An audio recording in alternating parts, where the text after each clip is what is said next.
Yur o'rtoq tezroq, onam kutib qoldi. Bir piyola choy ichib chiqamiz. Ona? Ha? Abbos bilan keldim, ona.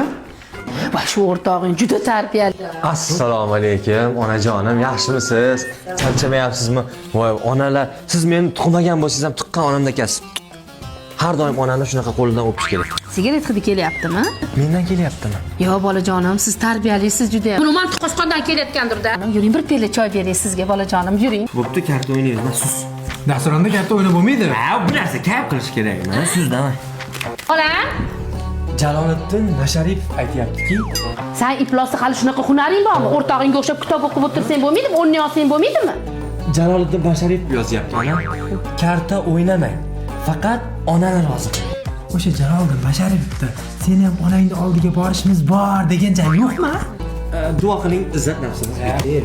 Duoni o'tirib qiladi, do'stim. Qani ilohi omin. Omadinglarni bersin, bolam. Yevoraman. Ha, bolam? Krishtianu Ronaldoning onasiga aytgan bir gaplari bor. U aytganki, Ko'chada santira olarmasdan yuravermagin. Hop, ona. Va men sizga ishonaman. Dabbos, shu o'rtog'ing bo'lmaganda men seni ko'chaga chiqarmasdim, tushundingmi? Hamada bomiga shunaqa o'rtoq-ey. bir klublarga borib kayf qilmaymizmi? Qanaqa qilib ulguryapsan, Abbos?